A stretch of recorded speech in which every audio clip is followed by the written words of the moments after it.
Coming up on the Tiger TV Tailgate Show, we'll look back at last week's win over BYU and preview tonight's game against Chattanooga. But first, I'm sitting down with LSU head baseball coach Paul Mainieri right after this.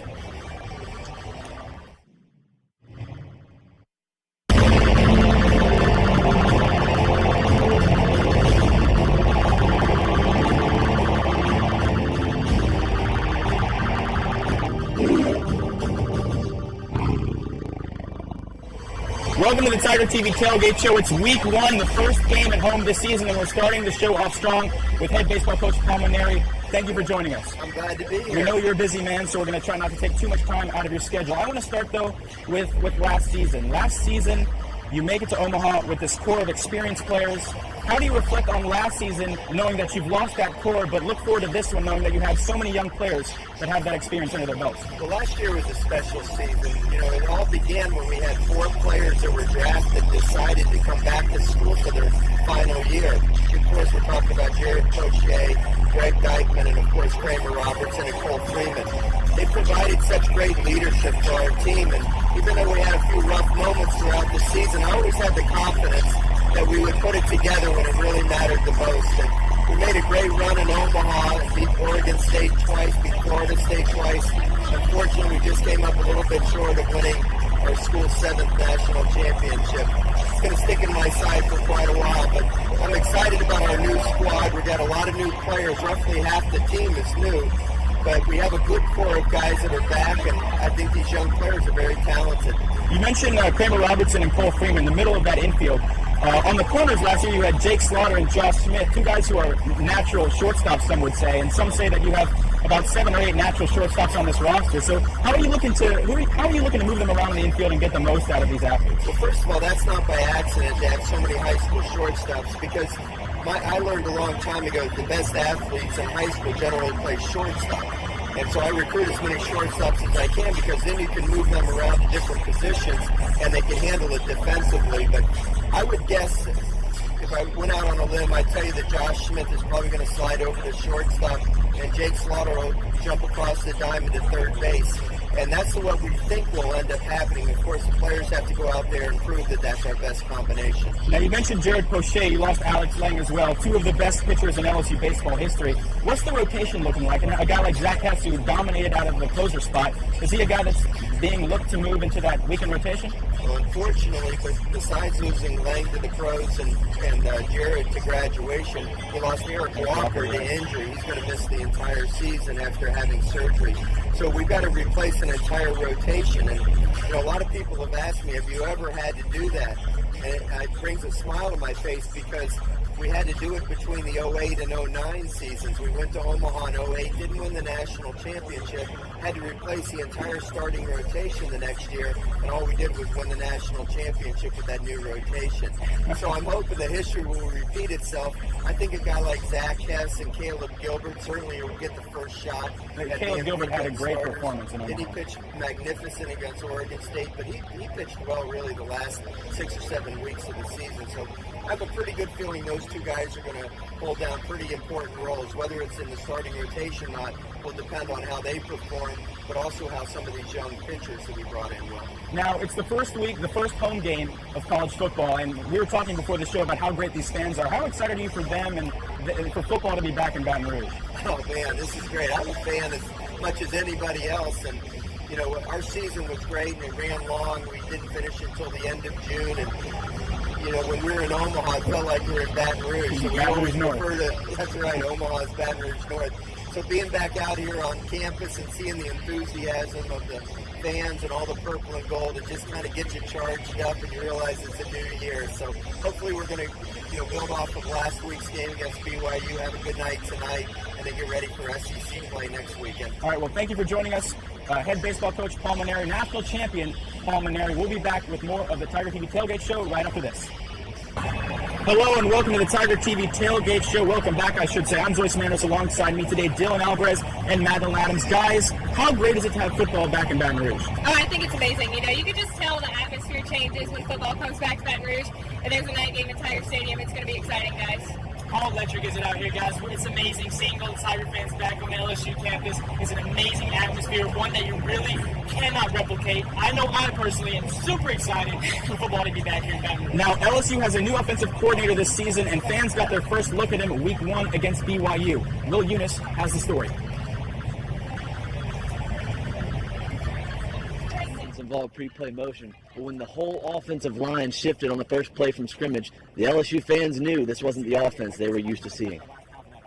Along with pre-snap shifts on the offensive line, Canada moved the wide receivers and the F-backs, who act as fullback tight end hybrids.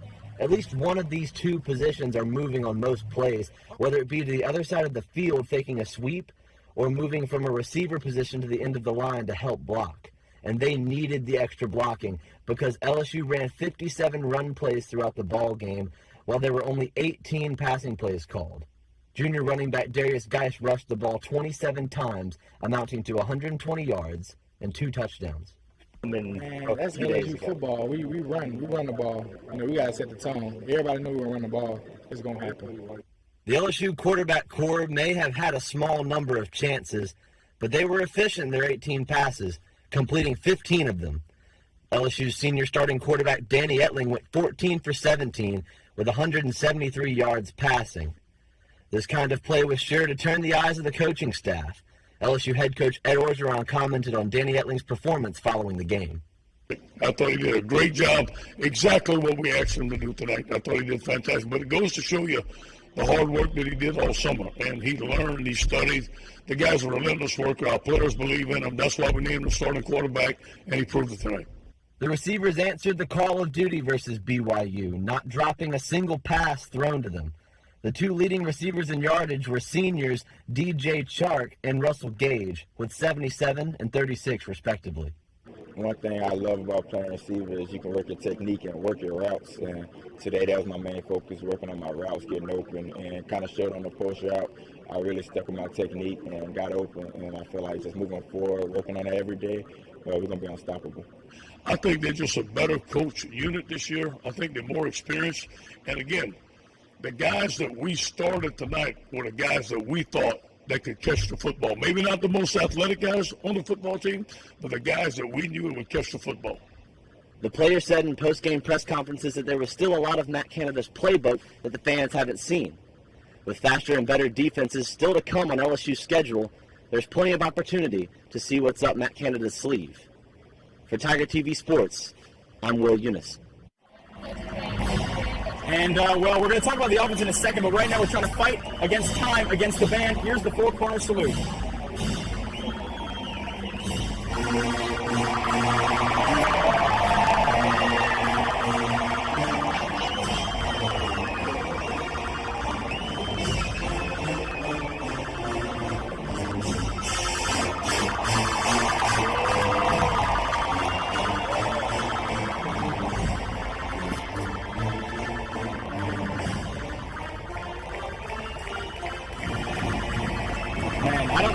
I don't know if we can top that one, guys. I mean, it's just a staple. It's a staple of games here at LSU. Gives you goosebumps every time, no matter how many times you've seen it. Well, let's talk about the offense now. It's not as exciting as that, but certainly tons of pre-play motion this season for the Tigers. However, LSU did not show all of their cards, but was still very impressive. Guys, what do you think? Like I said, we all know if Orgeron is correct, if he's telling the truth and he said that Matt Canada only used 10% of that offense, then Tiger fans have a lot to look forward to. Of course, I think we could improve on the red zone efficiency. You know, you got to look back at that 4th down and goal play right there when it ended up being a turnover on downs against BYU. But we will improve throughout the season, so, I mean, I think we can expect to see a lot from Canada's offense. What do you, Madeline? Yeah, I mean, and I think we have to mention the true freshman that started against BYU, guys. I mean, LSU kind of has always been that team that just reloads instead of rebuilds. But, guys, I mean, these true freshmen exceeded the expectations of both coaches and players and their veteran teammates and the fans. So it's going to be exciting to watch them this season.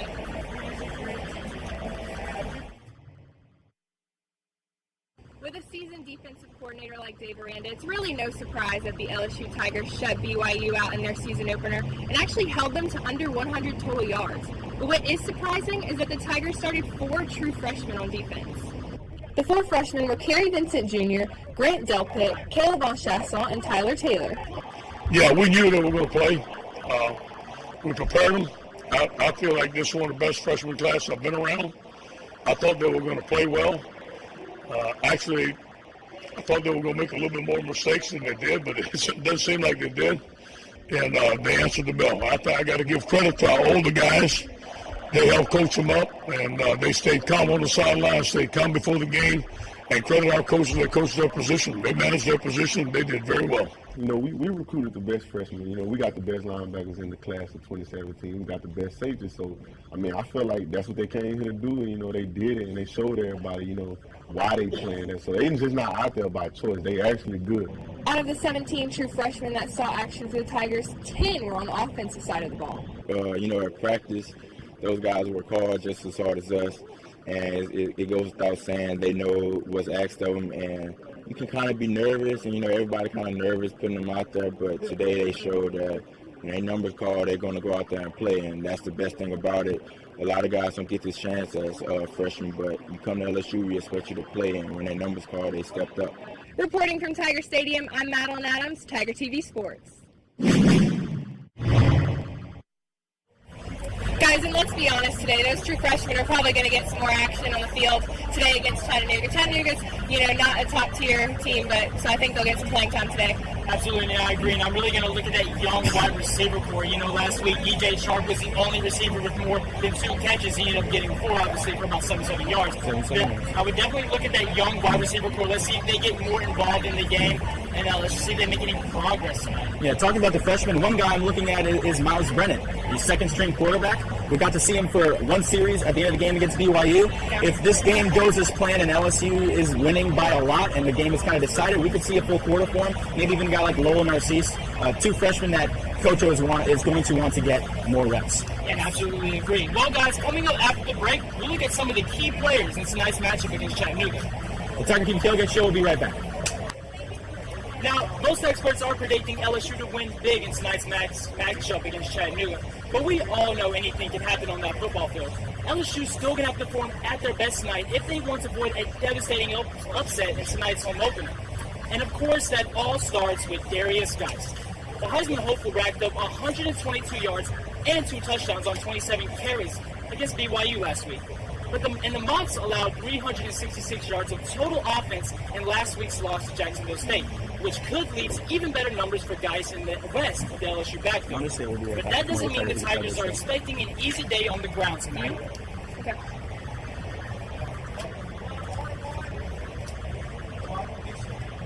I think Matt's going to have a game plan. He knows this offense well enough that he can adjust to anything they give.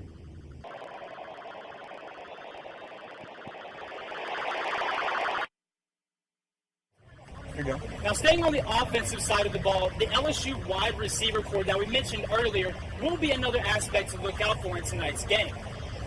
As you see, last week DJ Chark led all LSU receivers with 4 catches for 77 yards. However, he ended up being the only receiver with more than 2 catches. Look out for the likes of Russell Gage, Stephen Sullivan, Drake Davis, and Justin Jefferson to try and make a bigger impact in tonight's game against Chattanooga as the Tigers look to continue to build their offense. Oh, and you can't forget about LSU's red zone efficiency. The Tigers only scored 2 touchdowns on 4 trips to the red zone last week, and that includes a 4th-and-goal attempt that ended up in a turnover on downs. Look for Matt Canada and the Tigers to improve their efficiency in the red zone tonight against the Mocs.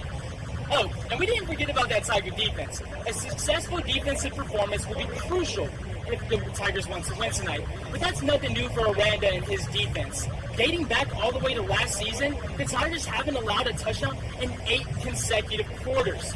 And a big reason for that is that LSU secondary. As always, they'll be an important piece in tonight's game against Chattanooga. Chattanooga quarterback Nick Tiano threw 2 picks against Jacksonville State last week. So look out for Dante Jackson, John Battle, and the rest of DBU to give the Mocs a hard time in the air. And of course, the Tigers are without 2 important pieces of that LSU defense, Donnie Alexander and Kevin Talbot. Neither played in last week's win against BYU, but both were seen practicing last week. But Coach O says that their status will still be a game-time decision tonight.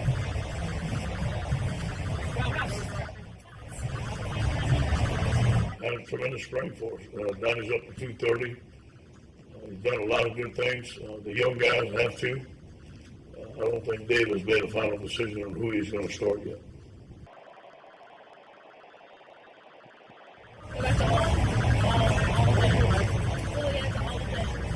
So, who do you guys think are going to be the biggest difference makers in tonight's game? Yeah, guys, I think it's got to be Danny Etling. He said he got the back surgery, that he feels better than he ever did. So I think he's really got to improve from last season to really be, to take this team farther than we expect them to this year. And it's funny thinking that this is kind of the 1 year anniversary that he took over the starting role. That's so right. I think that's really interesting. Zoyce, what do you think? I have to agree. Everything runs through the quarterback. That's just the nature of football. You want a steady hand, or steady two hands, I guess, there under center.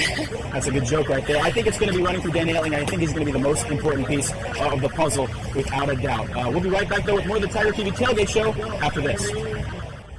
Hello and welcome back to the Tiger TV Tailgate Show. We're going to take a look now at LSU's matchup tonight against the Chattanooga Mocs. The Mocs are 0-1 on the season, losing last week to Jacksonville State 27-13. And they're not an SEC opponent, but we know that LSU can't afford to look past this team in next week to Mississippi State. What do you guys think Chattanooga brings to the table? Yeah, I think you got to look at their quarterback, Nick Tiano. He's a transfer from Mississippi State, so he's seen these SEC teams, guys. He's a dual threat quarterback, guys. Runs as much as he passes. So I think LSU defense will have their hands full with him tonight. Dylan? I mean, we got to look at the element of surprise. We've seen it before. An FCS opponent knocks down a huge, big-name FBS team. I mean, just look at last week. Liberty beating Baylor. Howard beating UNLV. Cam Newton's brother led that charge, so we can't forget about him. We all remember how tough he was. And even dating all the way back when Appalachian State beat Michigan, you can never count these teams out because in this game, anything can happen. They got the element of surprise, so the Tigers cannot sleep on them. You can't afford to look at this game and kind of check out and just assume the cruise to a victory. LSU in the past under Les Miles has had trouble with that, and kind of sluggishly starting the game and then pulling away late to make it look better than it really was. Yeah, we did that last year against Jacksonville State, I remember correctly. We started off kind of bad. Brent Harris throws that interception. The Danny Etling saga begins. I know we mentioned that before. It can happen. It's very possible. Right. You don't want to count this team out. You definitely don't want to start slow with them. You want to just run it down the center and just powerhouse it for the whole entire game. You can't start slow with this team. So exciting. All right. Well, when we come back, one more break. When we come back, we will be looking at some of the games around the country and giving you our predictions for tonight's game against Chattanooga. Well, we're back to the end of the show now, and it's time for us to pick some of the NCAA matchups from around the country. We're going to start, and make sure I get this right, Ohio State welcoming Oklahoma to Columbus. Madeline, who do you have for this game? I think you can't pick against Ohio State. They're just really powerful right now, and at home. I mean, it's got to be Ohio State today, guys. Oklahoma's always got a chance. Baker Mayfield. However, I agree with you, Madeline. Ohio State, I believe, wins this one. I have Ohio State as well. Let's move on. Clemson hosting Auburn in South Carolina. Dylan, I'll start with you. Tigers versus Tigers? Yeah, I think a Tiger's going to win regardless. That seems like a safe bet. I mean, put your betting money on that. And all seriousness, we got to go with Clemson, defending national champions, guys. I would not sleep on them. I think they win this today. Yeah, I'm a big fan of Dabo Sweeney and his play calling, so I'm going to go with Clemson today, too. I'm going with Clemson as well. We're agreeing too much right now for my liking. Next, Kirby Smith and the Georgia Bulldogs are traveling to South Bend. They're going to be facing Notre Dame in a matchup of the top 25 teams. Yeah, I mean, I can't pick against the SEC, honestly, guys. I think Georgia is going to pull this one out today against the Fighting Irish. All Bulldogs today. Agree. I'm sorry. I don't mean to agree. Zoyce, I'm sorry. But Georgia, I think Georgia wins, and Georgia wins big in this one. Yeah, I've got Georgia as well. Notre Dame, I feel like just something about Notre Dame makes the people who rank them want to rank them highly, and I don't think they deserve a spot in the top 25. Could be wrong. Go for it. What? I picked them to beat Alabama a few years ago in the national championship. How'd that go? You can imagine how that went. I'll never pick Notre Dame again. Well, finally, the game that will occur in only a few hours at the stadium right behind us, LSU hosting the Mocs of Chattanooga. Chattanooga coming in 0-1 after that loss to Jacksonville State, and LSU coming off of a drubbing of BYU by the score of 27-0. Dylan, No, Madeline, ladies first. Whoever wrote this is wrong. Madeline. All right, guys, come on. I think LSU has so much more power, strength, everything tonight. I got to give it to the Tigers tonight. I'm going with LSU as well, Dylan. All right, let's envision a jungle. A jungle, okay? A moth. Oh. Chattanooga moths. Okay. It's a snake. A snake? I'm seeing it. A snake can be deadly at times. Venomous. Have you seen a tiger in person? Yes, do you know how big it is? Yeah, we got one right over there. What are you more scared of? A tiger or a moth? What's gonna? We don't know what's gonna win. It's the Tigers. Let's go. You already knew the answer. Woo! Let's go, Tigers! Woo! All right, well, I don't know if we can top that, but I mean, I guess we'll have to. The game tonight will probably top that. Thank you, Dylan. Thank you, Madeline. That's all the time we have for today. We will be back in 2 weeks when LSU takes on Syracuse. Thanks for watching.